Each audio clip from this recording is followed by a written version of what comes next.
लेकिन ये विश्वास कहाँ से आता है कि हम जो भी फैसला लेंगे, चाहे जितना कड़ा हो, चाहे जितना जोखिम वाला हो, देश की जनता उसको स्वीकार कर लेगी? वो इसलिए आता है कि इसमें कोई निजी स्वार्थ नहीं है, ना दलगत स्वार्थ है ना व्यक्तिगत स्वार्थ है।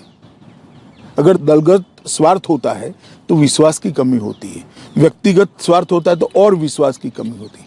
पर जब आप शुद्ध रूप से जनता के हित में ही सोचते हो तो मैं मानता हूं कि ये विश्वास अपने आप इसमें से ही बनता है।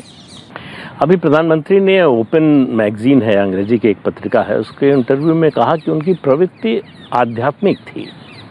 तो ये अध्यात्म से सत्ता की राजनीति, इसका तालमेल कैसे बिठाया उन्होंने? क्योंकि आपने बहुत करीब से देखा, आप ही बता सकते हैं। देखिए, मैं दोनों के बीच में बहुत बड़ा अंतर नहीं देखता। अध्यात्म के दो रास्ते हैं, एक आत्मा का कल्याण करना और दूसरा जनता समर्थ के कल्याण के लिए पुरुषार्थ करना। आध्यात्म के रास्ते पर जाने वाले भी वही करते हैं। मोदी जी भी आज वही कर रहे हैं। आप देखिए, देश के 60 करोड़ गरीबों को कई सारे वादे किए गए, मगर 70 साल तक उनके जीवन में गुणात्मक परिवर्तन कभी नहीं आया था। गरीब कल्याण की बातें सबने की, गरीबी हटाओ की बातें के नारे भी लगे, मगर हुआ कभी नहीं था। आज मैं इतना कह सकता हूँ, 11 करोड़ गरीबों के घर से धुआं गायब है। गैस का सिलेंडर वो गरीब महिला के घर में पहुंच गया है। लगभग 11 करोड़ शौचालय इस देश में बन चुके हैं, जिसमें से 9 करोड़ से ज्यादा उपयोग में है। तो वो 9 करोड़ परिवारों की महिलाएं आज शर्मसार नहीं है, सम्मान के साथ जीवन जी रही हैं। उनको भी होता है कि इस देश में मेरी हिस्सेदारी है, मेरी कोई चिंता कर रहा है। हर घर में नल का पानी पहुंचाने का काम हम शुरू करें। 8 करोड़ घरों में पानी पहुंचा, लगभग 2 करोड़ घरों में पहुंचने का काम हो गया। तो बहुत बड़ी बात है। 18,000 गांव, जब प्रधानमंत्री नरेंद्र मोदी ने शपथ ली तब वहां बिजली का खंभा तक नहीं था। 18,000 गांव आजादी के 70 साल के बाद बिजली से अछूते थे, और घर तो करोड़ों घर। आज वो 18,000 गांवों में बिजली पहुंच गई है, और उसके साथ 4 करोड़ घरों में घर में बिजली पहुंचाने का काम नरेंद्र मोदी जी की भारतीय जनता पार्टी की सरकार ने समाप्त कर दिया। लगभग 11 करोड़ किसानों को सालाना 6,000 रुपया मिल रहा है, और 1.5 लाख करोड़ रुपया एक साल के अंदर किसानों को पहुंचे। 1.5 लाख करोड़ रुपया। कभी यूपीए सरकार ने 60,000 करोड़ का ऋण माफ कर बहुत बड़ा काम किया था, ऐसा बताते थे। कहते हैं उसी से चुनाव 60,000 करोड़ तो बैंक में ही वापिस आ गए, किसान को कुछ नहीं मिला, क्योंकि ये तो बैंक का ऋण माफ हो गया। तो बैंक में ये 1.5 लाख करोड़ रुपया सीधा किसान को मिला है, जिससे इसको बैंक से ऋण ही नहीं लेना। जो 1.5 एकड़ 2 एकड़ के खेत है, जो हमारे बहुत सारे प्रदेश में एवरेज जोत इतनी ही है, उसका तीनों खेती का खर्चा ही 6,000 होता है, तब उसको ऋण ही नहीं लेना पड़ता है। ये बहुत बड़ी उपलब्धि है, इसको कोई अलग तरीके से देखता नहीं है। एक और ऋण माफ करने की पॉलिसी लाना, और दूसरी ओर किसान को ऋण न लेना पड़े ऐसी स्थिति में ले जाना। वो 60,000 करोड़ का ऋण माफ किया था आपने, 60,000 करोड़ बैंकों में आ गए। हमने 1.5 लाख करोड़ दिया जो किसान के पास गए, और किसान ऋण मुक्त हो गया।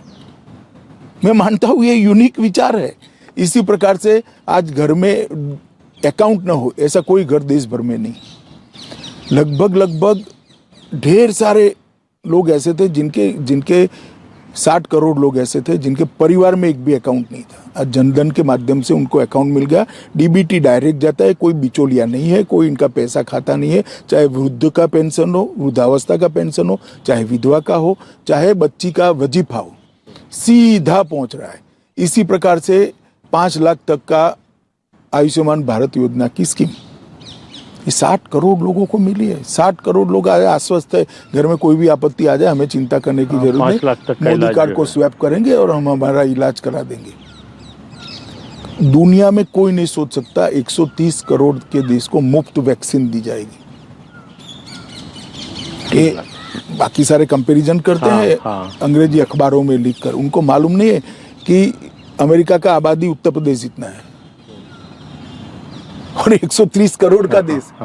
130 करोड़ लोगों को मुफ्त वैक्सीनेशन दे रहे नहीं, हैं। बहुत vaccination का साहसी तो- फैसला है। 43 करोड़ बैंक खाते खुल गए और 80 करोड़ लोगों को कोरोना में हमने मुफ्त राशन देने का काम किया। 80 करोड़ लोगों को 1 साल तक, 1.5 साल तक मुफ्त राशन दिया है। उसका बड़ा असर है लोगों पर। और मैं इसको असर से थोड़ा ऊपर जाकर सोचता हूँ, ये प्रधानमंत्री जी की सरकार की संवेदनशीलता है जो ये योजनाएं बनाती है। हम योजनाओं के अंदर उसका स्केल और साइज दोनों को बदले हैं। पहले होता था इतने घर बनाएंगे, अब हम कहते हैं कि सबको घर मिलेगा।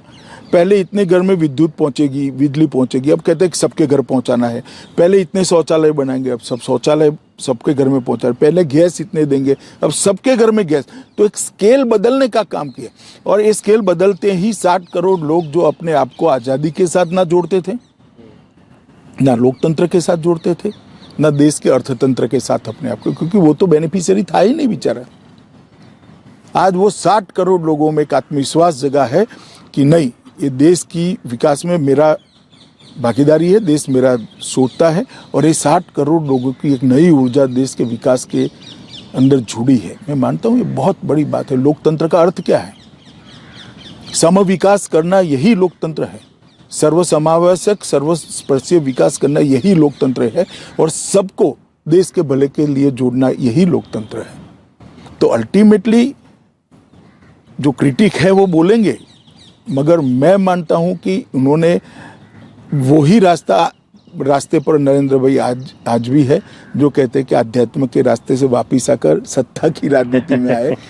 जरिया बदला है, लक्ष्य वही है। इंडिया टीवी हर वक्त हर जगह डाउनलोड करने के लिए सर्च करें India TV news Google play store या ऐप स्टोर पर।